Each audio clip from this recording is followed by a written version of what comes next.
Cari amici, oggi ho voluto fare le panelle in casa per far contento Daniele, a cui piacciono tantissimo. D'altronde questo è uno degli street food a cui i siciliani sono più legati, soprattutto ovviamente a Palermo, dove non mancano mai, magari in abbinamento alle crocchè e poi da mettere dentro un panino. Guardate, servono davvero pochissimi ingredienti per fare una cosa così buona. Primo fra tutti, la farina di ceci. In questo caso ne utilizzo mezzo chilo. E poi l'acqua che usiamo a temperatura ambiente, 1,5 litri, sale, pepe e l'immancabile prezzemolo. Qualcuno aggiunge anche i semi di finocchietto, ma se vogliamo è un ingrediente facoltativo. Possiamo subito iniziare. La prima cosa fondamentale da fare è sciogliere bene la farina, togliendo tutti i grumi. La verso tutta insieme.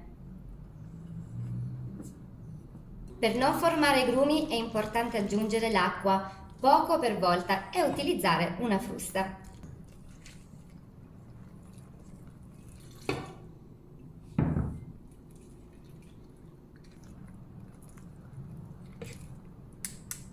Se non sciogliamo bene i grumi adesso sarà più difficile quando aggiungeremo altra acqua, quindi per questo è importante aggiungerla poco per volta. In questo momento abbiamo ottenuto una consistenza cremosa, vedete? Man mano adesso aggiungiamo tutta l'acqua restante e ovviamente otterremo un composto invece molto liquido.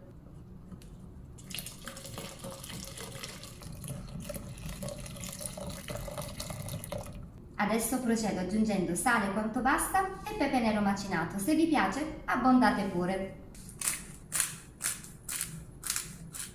Fin qui tutto facile, vero? Adesso inizia una sorta di gara di resistenza. Dobbiamo infatti portare sul fuoco e cuocere a fiamma bassa per più di mezz'ora. L'ideale sarebbe resistere 40 minuti. Ci vorrà un po' di forza e di pazienza, ma una cottura così lunga è necessaria.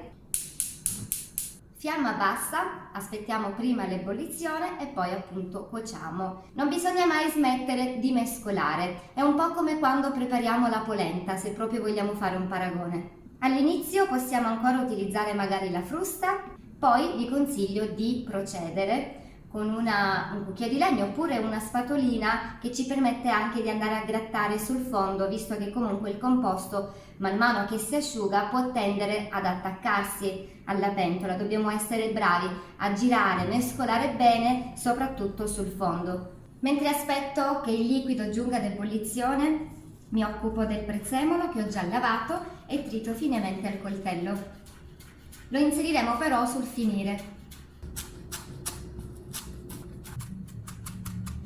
Sono trascorsi i primi 10 minuti e allora io sento già che la frusta fa un po' di fatica. Tra l'altro, vedete, ecco, rimane già qualcosa sul fondo. Allora, per comodità ovviamente, poso la frusta e continuo con questa palettina, così che io possa bene mescolare e grattare anche sul fondo. Man mano che si addensa, si restringe e si asciuga, giustamente ci vorrà un po' di forza per mescolare, ma questa è l'unica scocciatura, se possiamo chiamarla così, della ricetta, perché per il resto è davvero tutto molto semplice.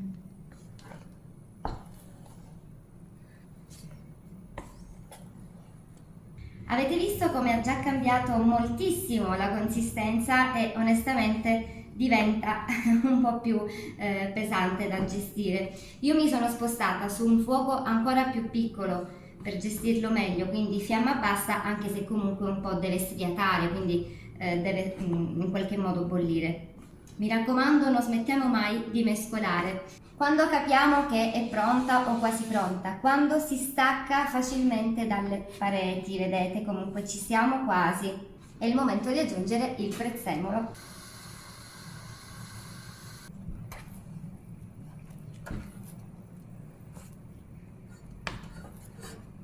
Dal momento in cui spegniamo dobbiamo essere molto veloci a trasferire il composto o su un piano di lavoro o su una teglia bella grande dove stenderlo in uno strato abbastanza sottile oppure in uno stampo diverso, adesso vi farò vedere, ma bisogna essere veloci perché ovviamente tenderà subito ad asciugarsi e rassodarsi ulteriormente, quindi poi sarà impossibile dare una forma.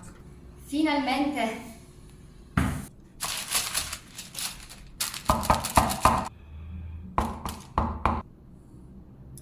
Ok, togliamo l'aria, copriamo tutti gli spazi, livelliamo prima che sia troppo tardi. Con le mani bagnate si riesce meglio a modellare e a pressare per far venire questa sorta di mattoncino ben compatto.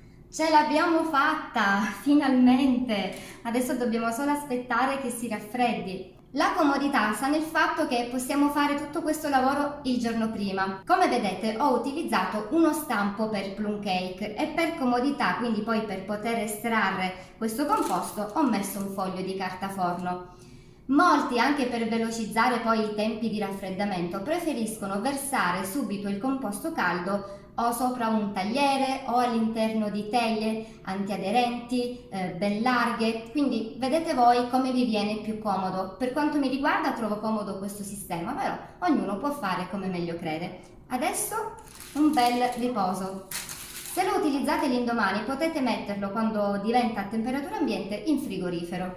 Io invece lo lascerò così, proprio a temperatura ambiente, e attenderò 2 o 3 orette prima di tagliare e friggere. E ci siamo! Il nostro composto per le panelle è freddo e ben solido. Lo tiro fuori facilmente grazie alla carta forno. Non resta che tagliarlo a fettine, mi aiuterò con questo coltello dalla lama lunga, affilata e che ho bagnato. È bene bagnarla di tanto in tanto proprio per aiutarci a fare un lavoro più pulito. Per quanto riguarda lo spessore delle fette dipende un po' dai propri gusti, non c'è uno spessore ben definito. Sicuramente ad alcuni piacciono un po' più spesse e pastose, altri invece preferiscono panelle più sottili e croccanti. Trovate voi lo spessore più adatto alle vostre esigenze. Olio per friggere deve essere ben caldo, infatti guardate come sfrigola provando con uno stuzzichino. Inizio ad immergere le prime panelle.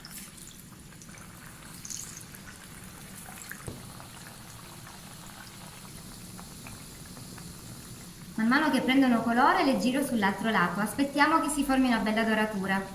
Ovviamente il composto è già cotto, quello che ci interessa è solamente dorare le nostre panelle.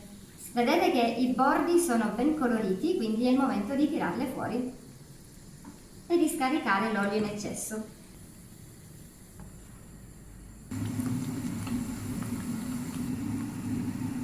Panelle pronte, e a questo punto, finché sono ancora calde o tiepide, a piacere possiamo aggiungere un pizzico di sale e poi non può mancare del succo di limone. Non avevo esagerato col sale nell'impasto durante la prima cottura proprio perché a me piace aggiungerne un pizzico anche alla fine, quindi proprio sentirlo quando le gusto. E adesso non vedo l'ora di aggiungere una spruzzata di limone e di gustarle ancora calde.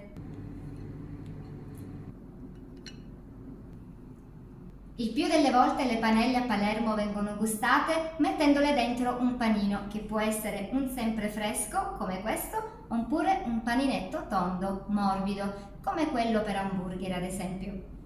Questo è un sempre fresco fatto in casa. E ovviamente non facciamo mancare il limone.